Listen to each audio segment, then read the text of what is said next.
Hai, ketemu lagi. Kali ini saya akan membahas tentang Blazor. Buat kalian yang pertama kali mendengar kata Blazor, mungkin bingung. Apa itu Blazor? Kegunaannya untuk apa? Kenapa menggunakan Blazor? Oke, saya jelaskan sedikit.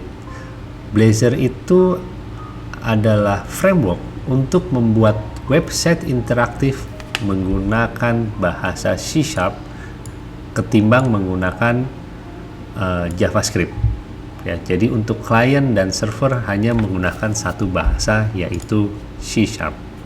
Oke, jadi begini.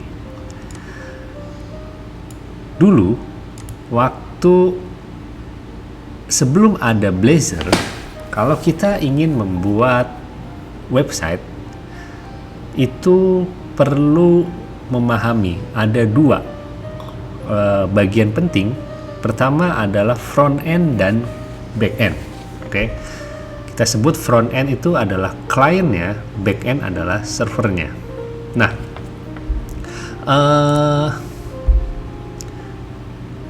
di server itu kita bisa membuat aplikasi menggunakan berbagai macam bahasa.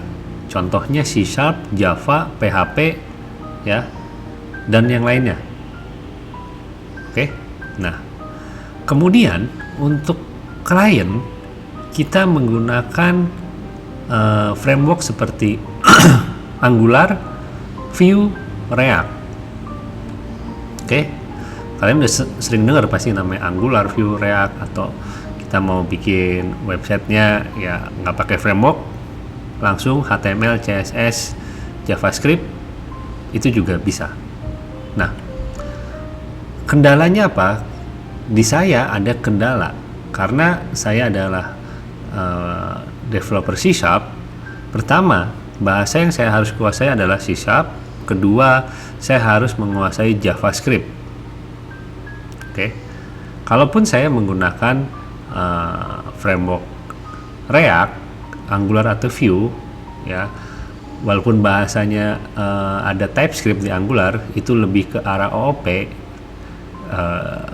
lebih mudah dimengerti, tapi tetap bukan menggunakan C# sebenarnya itu. Jadi dengan munculnya Blazor ini ada sebuah kemudahan untuk para developer C#. Untuk di back end-nya dan di front end-nya itu bisa menggunakan satu bahasa. Itulah kenapa saya memilih Blazor. Jadi kalau yang developer C# atau biar terbiasa menggunakan .NET, itu saya menyarankan cobalah Blazor. Lebih bagus mana? Blazor dibandingkan Angular, Vue, dan React. Sama-sama bagusnya. Blazor ini adalah framework yang terakhir rilis 2015 ketimbang yang lainnya. Tapi ini masih baru, istilahnya belum banyak mungkin library-nya ketimbang Angular, ya.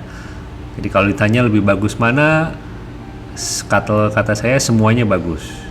Ya, semuanya bagus. Oke. Hanya yang membedakan adalah satu bahasa dengan beberapa bahasa yang harus dikuasai dalam membuat sebuah website. Oke. Nah, itulah dasar kenapa saya memilih Blazor. Ya, kalian bisa cek sendiri di sini perbandingan antara Angular, React, Vue, dan Blazor. Ya, gitu. Ini bahasanya. Kemudian untuk mempelajarinya ya easy to learn. Mungkin kalau Angular butuh step-stepnya, kalau Blazor ya smooth and easy, ya gitu. Tapi kalian harus menguasai C#. Jadi kalau yang bukan C#, mau belajar C# ya boleh menggunakan Blazor. Oke. Nah, kemudian apabila kalian sudah memilih Blazor sebagai framework untuk membuat website, Blazor mempunyai dua model hosting. Pertama adalah Blazor Server dan Blazor client. Ya. Apa perbedaan antara Blazor server dan Blazor client? Oke. Blazor server itu aplikasinya di hosting di server dan menggunakan signal R untuk mengirim dokumen ke klien. Oke, jadi kita lihat sini. Nah, ini Blazor server. Jadi di server ini semuanya di bundle, terus kemudian pada saat klien membutuhkan data atau dokumen itu minta ke server menggunakan signal R kemudian dikirim. Jadi ini sangat cepat. Kelebihannya itu adalah sangat cepat dan mudah. Jadi semua code-nya kalian semua adanya di server, di klien nggak ada code sama sekali. Ya. Nah, kelemahannya dari Blazor server adalah kalau servernya itu putus atau mati, ya kliennya nggak bisa akses atau nggak bisa buka. Jadi harus nyala terus server. Kemudian ini cocok untuk aplikasi yang kliennya tidak terlalu banyak karena servernya kalau semuanya connect ke server akan jadi loadnya akan jadi banyak ya. Gitu. Oke. Itu adalah yang disebut dengan Blazor server. Kemudian ada namanya Blazor WebAssembly atau Blazor client. Nah, kalau Blazor WebAssembly ini hostingnya semua tetap di server, tapi untuk pertama kali run itu browser akan mendownload semua aplikasi ke browser. Jadi komponennya, kemudian code-nya kalian semua akan di download ke browser. Jadi agak lama pertamanya, tapi setelah itu cepat. Jadi setelah itu ya udah nggak kalau udah di download semua ya dia nggak akan download lagi, cukup sekali aja. Jadi itu yang disebut dengan PWA ya. Sorry, Progressive Web Apps. Saya juga lupa menjelaskan.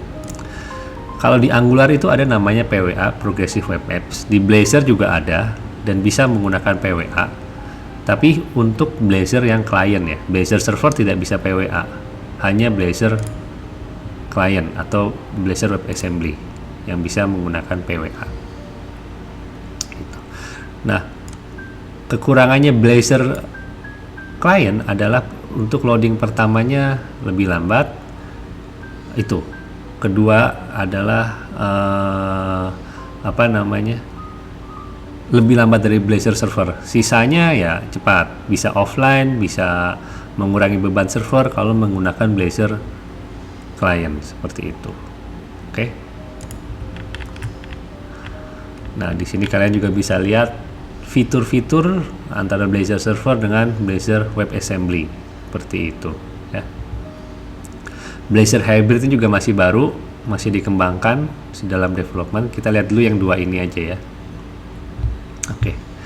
Nah, sampai sini terjawab sudah apa itu Blazor, kenapa kita menggunakan Blazor ya, terus kegunaan Blazor untuk apa ya. Jadi sekali lagi Blazor adalah framework mirip seperti Angular, seperti React, seperti Vue, itu mirip, cuman yang membedakan adalah Blazor menggunakan bahasa C#. Intinya itu. Yang membedakan adalah bahasanya C#. Jadi untuk dari front end sampai dengan back end kita cukup menggunakan satu bahasa. Itu yang menurut saya keunggulan utama dari menggunakan Blazor. Ya, sisanya semuanya sama. Kalau kalian terbiasa menggunakan JavaScript, ya gunakanlah Angular, gitu, Vue atau React. Oke. Tapi kalau mau coba C#, boleh kalian menggunakan Blazor. Oke. Nah, sekarang mari kita coba Blazor ya. Oke, ini kita tutup dulu. Ini juga kita tutup karena sudah nggak pakai. Oke. Nah, untuk menggunakan Blazor tools yang utama yang dibutuhkan adalah Visual Studio 2022, SQL Server, ya, dan .NET 6. Biasanya kalau kalian install Visual Studio 2022, otomatis akan menginstal .NET 6. Ya. Kalau yang nggak punya 2022, punyanya 2019, bisa. Cuman saya menyarankan 2022 karena 2019 ini Visual Studio-nya menggunakan .NET 5. Ya, disarankan .NET 6. Sama aja, cuman lebih simple aja .NET 6. Tapi bisa jalan dua-duanya, dan bisa juga Blazor Server, Blazor WebAssembly di 2019 ataupun 2022 menggunakan .NET 6 atau .NET 5. Oke. Nah, cara installnya saya sudah pernah bikin videonya, dan ini juga sama SQL Server. Oke, kita langsung mulai aja. Kita create new project. Oke. Nah, kalian di sini pilih Blazor. Oke, nah, di sini ada dua. Kita pilih yang Blazor Server Apps, ya. Nanti yang Blazor WebAssembly belakangan, kita pilih dulu Blazor Server Apps. Kita next. Kemudian kita bikin nama projectnya misalkan My Shop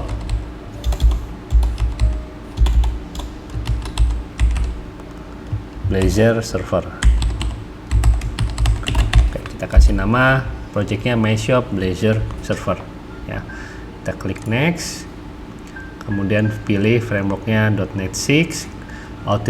Authentication type-nya kita pilih individual account supaya otomatis dibuatkan oleh Microsoft, ya, buat login, register, logout.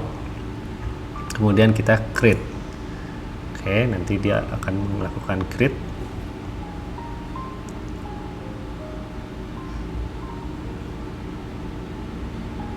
Nah, udah jadi aplikasi Blazor servernya, ya.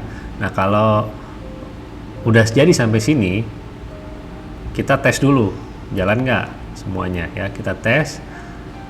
Ini pilih My Shop Blazor Server, kita run. Jalanin, tunggu sebentar dia build. Nah, oke, dia run, nanti akan muncul. Oke, nah, ini Blazor yang tadi kita buat, ya. Template-nya pertama kali seperti ini. Ada counter, klik, ya. Bisa fetch data.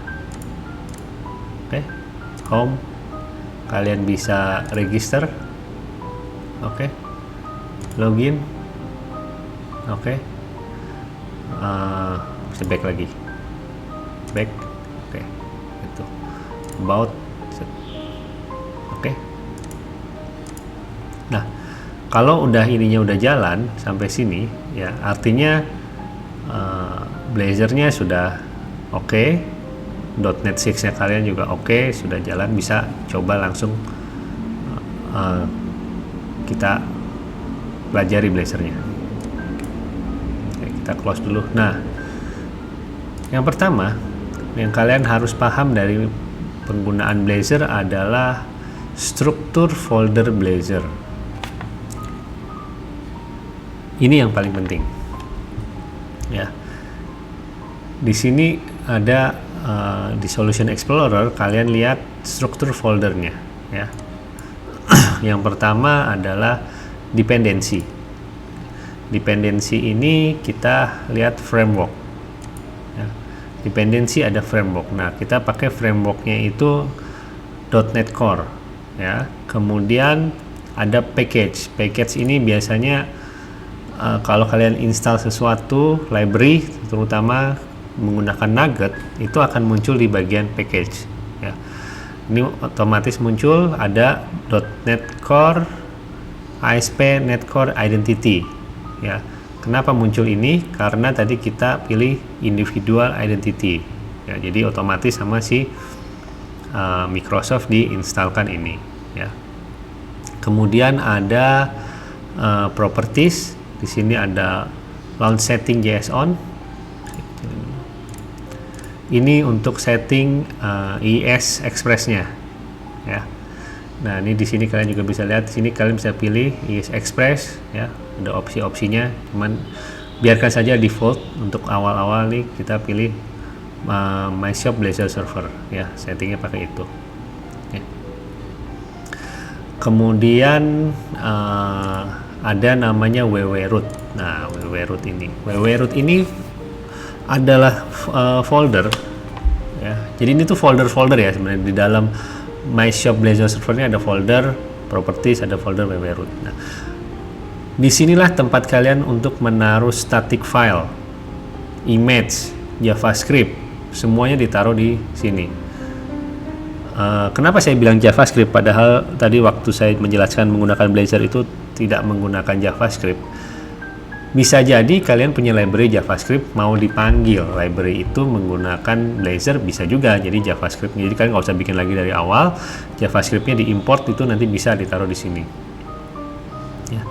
Jadi menggunakan Blazor itu bukan berarti nggak bisa menggunakan JavaScript. Bisa menggunakan JavaScript pakai Blazor juga, tapi lebih banyak di C#, ya. Gitu. Jadi kalau kalian nggak ngerti JavaScript, ya import aja, import library-nya terus dipanggil gitu. Oke. Kemudian di wwroot ini ada menggunakan framework Bootstrap juga, ya. Jadi untuk Blazor untuk HTML CSS-nya itu kita menggunakan Bootstrap, ya. Bootstrap-nya sudah di minified, ya. Gitu. Oke, ya. Di sini jadi wwroot ini tempat untuk static file, ya, intinya untuk file-file gambar segala macam di sini. Oke. Kemudian ada areas ini kalau tadi dicentang individual account akan muncul areas. Fungsinya di sini adalah untuk register, login dan logout, ya. Jadi fungsi-fungsi nanti semua kita menggunakan identity di bagian areas ini. Kemudian ada data ini untuk settingan database, ya. Kemudian yang harus kalian perhatikan adalah application DB context ini, database-nya nanti settingnya di sini, dan service, ya. Nah, ini yang paling penting, service ini kita ibaratkan sebagai nanti adalah contohnya backend, ya. Bagaimana mengirim dari backend ke frontend?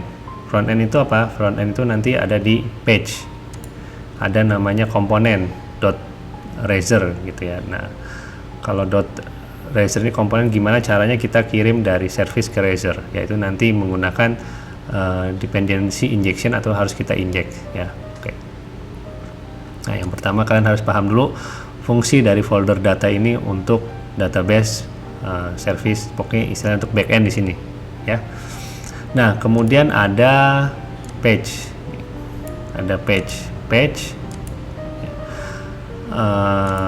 yang harus kalian pahami adalah host, CSHTML, layout, kemudian sama index, ya. Ini yang biasa pertama kalian harus pahami. Intinya ini di sini adalah untuk page-nya kalian, ya.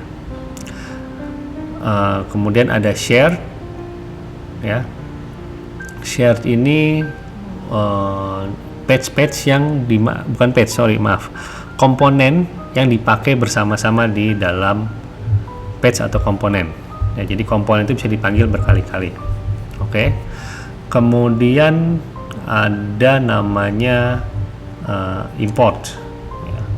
Nah, import ini adalah library yang kalian import, itu saya sebut sebagai global import. Ini kalau udah diimport di sini bisa dipakai di semua komponen. Oke. Nah, kemudian ada app.razor, ya, app.razor. Nah, ini juga komponen. Jadi kalian bedakan antara CSHTML dan .razor, ya. Di sini kalau .razor ini komponen, kalau ini CSHTML itu kita sebut sebagai page. Oke. Kemudian ada app setting JSON. Nah, ini untuk settingan aplikasi kalian, connection database, kemudian nanti kalau ada API segala macam di settingnya di sini, ya. kemudian ada program CS ya, program CS. Oke. Ini adalah file C# yang pertama kali dipanggil pada saat kalian jalankan. Oke. Nah, itulah struktur folder Blazor yang harus kalian pahami, karena pertama kali kalian create project itu pasti ada folder-folder ini atau file-file ini ya. Jadi kita harus paham. Oke. Struktur folder Blazor-nya udah ya. Nah, sekarang kita lanjut. Pertama kali program CS dipanggil ya, kita lihat program CS ada apa aja. Satu, koneksi string yang harus kalian pahami itu di sini ditaruhnya. Ya. Koneksi string default connection itu akan ambil dari sini. Ya. Ya.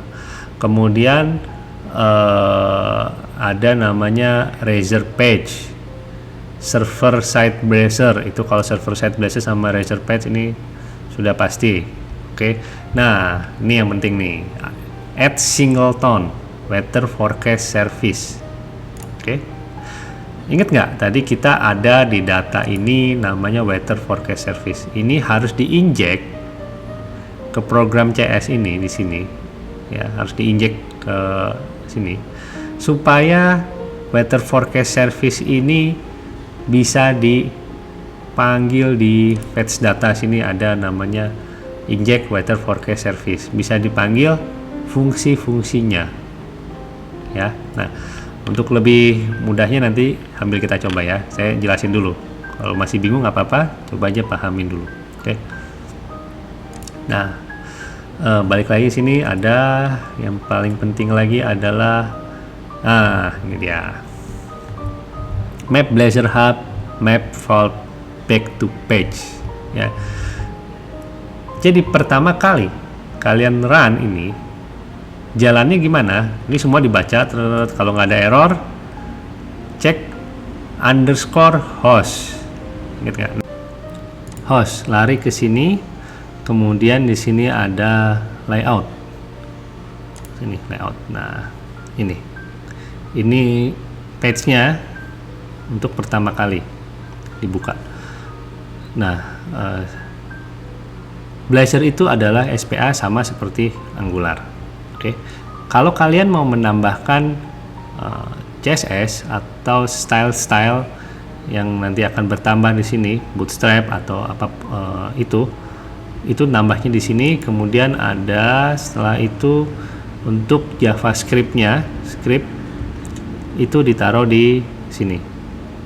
Ya. Nah, di sini ada namanya render body.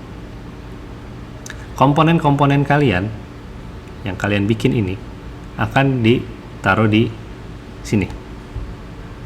Oke, jadi sama persis seperti kalau kita bikin website pertama kali itu ya, ada head, ada body, ada tutupan HTML. Ya. Kemudian di tengah-tengah ini kita bedanya adalah single page application pakai namanya render body, atau komponen akan di sini di rendernya. Oke. Nah, sambil kita coba ya, kita run.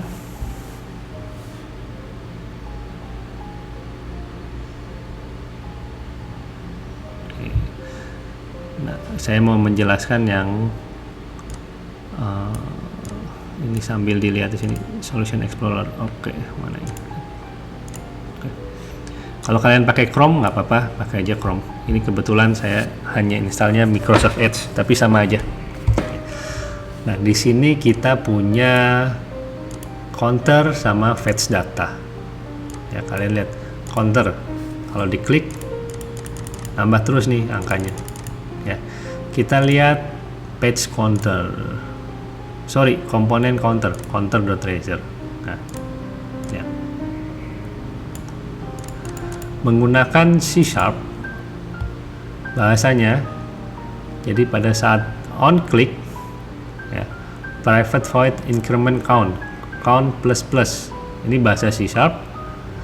Dia akan terus bertambah. Oke. Ya. Inilah Blazor. Jadi menggunakan bahasa C# untuk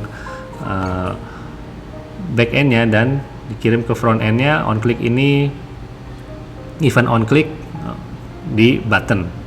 Oke. Ya.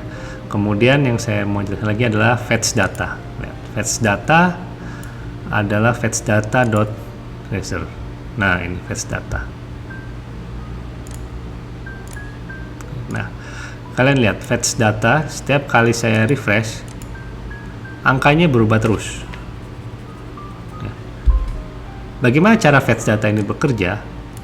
Pertama, kita punya namanya service di sini. Ini ada namanya service, ya, weather forecast service. Nah, ini menggunakan bahasa C#. Kalian punya fungsi get forecast async, ya. Nah, jadi pertanyaan, gimana fungsi kalian supaya bisa muncul atau bekerja di komponen? Pertama, fungsi ini harus diinjek sini. Jadi setiap kalian punya fungsi atau function yang ada di backend, supaya dia bisa ke front end harus melakukan injection di sini. Builder service add singleton weather forecast service. Nah, setelah ini diinjek, maka di komponen fetch data, ya, kalian bisa panggil injeksnya weather forecast service. Nah, kemudian kalian bisa tampilkan. Nah, yang ditampilkan itu apa? Date, temperatur Celsius, Fahrenheit, summary. Nah, fungsinya dipanggil di mana? Oke, kita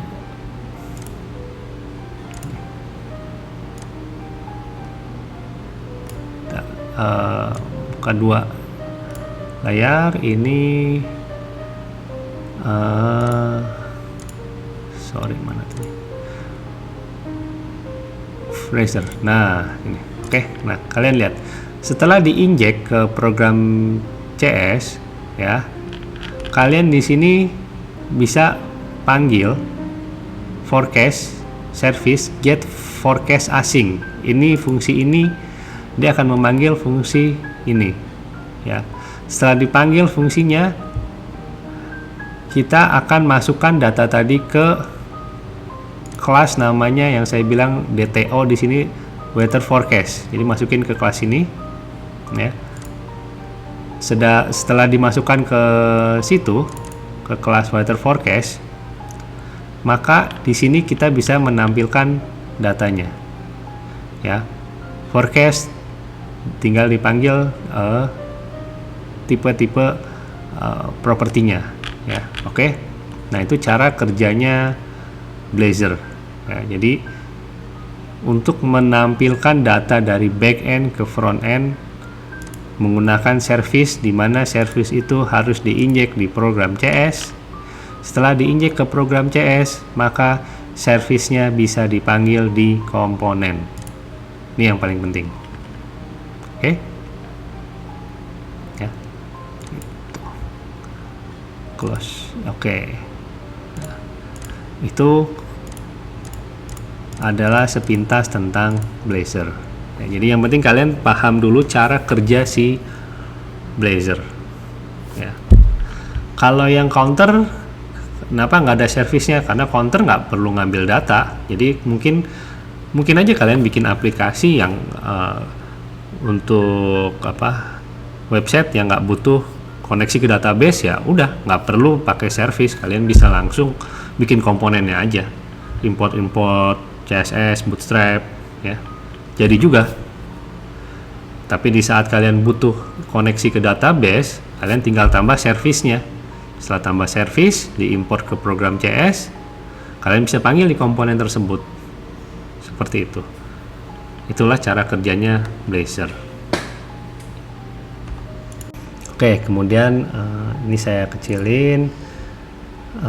Ini saya mau menjelaskan tentang shared, ya, login display, main layout, nav menu. Oke, sambil kita jalanin aja kenapa di sini ada banyak navigasi segala macam dari mana dapatnya. Nah, ini kan kalian ada home, ada counter, ada fetch data ya.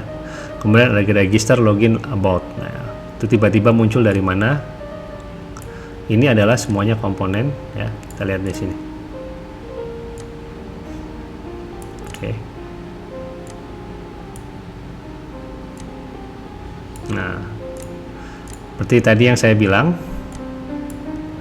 dari program CS untuk menampilkan ini semua, dia akan lari ke host, fallback page host. Dari host, gunakanlah layout yang ini. Oke. Kemudian ada render body kan, ya. Lihat, kalau render body di host ini ada tab of app. Tab of app ini yang mana? App, komponen app. Jadi kalau ini maksudnya tab of ini cari komponen myshop blazor server.app. Nah, ini app, oke. Dapat ya app-nya ya. Nah, di sini kita lihat kalau ketemu raw datanya, kalau nggak ketemu seperti apa. Oke. Nah, kalau ketemu maka kita pakai default layoutnya main layout. Mana main layout? Tab of main layout. Main layout ini yang ini. Nah, ini main layout nih. Lihat. Di sini ada myshop blazor server. Kemudian ada sidebar. Nah, ini sidebarnya nih. Di sidebar ya, kalian panggil nav menu. Oke, nav menu yang mana? Ini nav menu. Ya, lihat, ini nav menunya nih. Ya. Oke. Nah, contoh nih, nav menu kita mau, ini namanya jelek nih. Kita mau ganti ya, kita cari. Nah, nih navbar brand. Kita ganti di sini jadi myshop. myshop. Oke. Ini. Oke. Kita save. Kemudian kita bisa hot reload di sini. Oke, jadi berubah ya, nah, jadi myshop. Oke. Nah, jadi untuk melakukan setting navigasi bar, kalian punya satu komponen sendiri, nggak bingung nanti. Jadi semua navigasi semuanya ada di sini. Kemudian lihat lagi main layout. Nah, di main layout ini ada yang di top row px4 out. Nah, buat authentication di sini kita panggil login display. Login display ditaruh di sini. Ya, nah login display ini taruh di sini ya. Main layout ini panggil si login display. Berarti login display ada di atas. Oke, nah login display. Nah, ini isinya login display. Ya, nanti kita bahas tentang authorize sama view sama not authorize. Yang penting kalian tahu dulu kenapa login display bisa di atas, padahal di layout yang kalau kalian bikin website ini di sini nggak ada apa-apa. Ya, biasanya kalian kalau mau nambahin navigasi kan kalian taruh di sini nih, di sini ada nav ini kan, ini. Nah, terus kalian taruh ya. Ini nggak seperti ini caranya. Ya, jadi lebih mudah dibaca nanti. Jadi di sini hanya untuk menambahkan CSS, Bootstrap, style atau image yang lain di sini dan JavaScript-nya di bawah ya. Hanya untuk itu. Ya, kemudian setelah itu ada render body. Setelah render body udah kalian abaikan yang ini, lihat ke render body. Render body host, terus kemudian cari ke app. Nah, app lari kemana? Karena larinya ke main layout, kita ketemu nih roadnya, kita lari ke main layout di sini. Ya, nah ini adalah main layoutnya. Ini navigasinya, navigasi kita pisah komponennya, ini. Terus login kita pisah, nah gitu. Oke. Nah, jadi lebih mudah dibaca. Nah, kemudian ada fetch data sama counter kan tadi. Nah, itu setiap kali kita cari komponen counter, nah jadi pada saat nav menu nih, navlink nah counter ya, navlink class href counter, kita cari counter di sini ada counter, ketemu nih counter, akan lari ke sini. Kemudian kita kalau klik fetch data yang ini akan lari ke fetch data ya. Gitu. Nah, misalkan saya ganti nih counter 1, 2, 3. Misalkan ya, href-nya counter dulu. Ini kan nggak ketemu, ya. Kita save dulu di sini. Kita klik counter. Sorry, there is nothing at this address. Itu artinya apa? Pada saat dia berjalan di app eraser ini, ya, dia nggak ketemu nih root datanya. Kalau nggak ketemu, lari kemana? Ke not found. Oke, nggak ketemu. Main layout, nggak ada apa-apanya, tetap ini. Tetap ada register login logout, ya karena di main layout ada namanya login display. Kalau ini nggak ada, ya dia nggak ada, gitu ya. Tapi intinya larinya pada saat di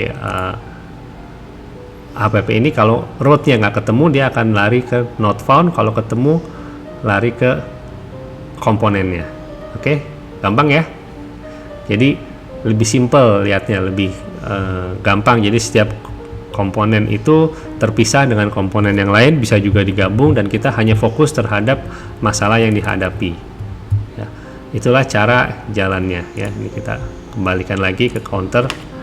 Oke, kalau mau benerin di sini, sebenarnya ini route-nya di sini ya. Counter 1, 2, 3, ini kita tinggal counter aja, dia akan ketemu lagi. Ya. Oke. Ya.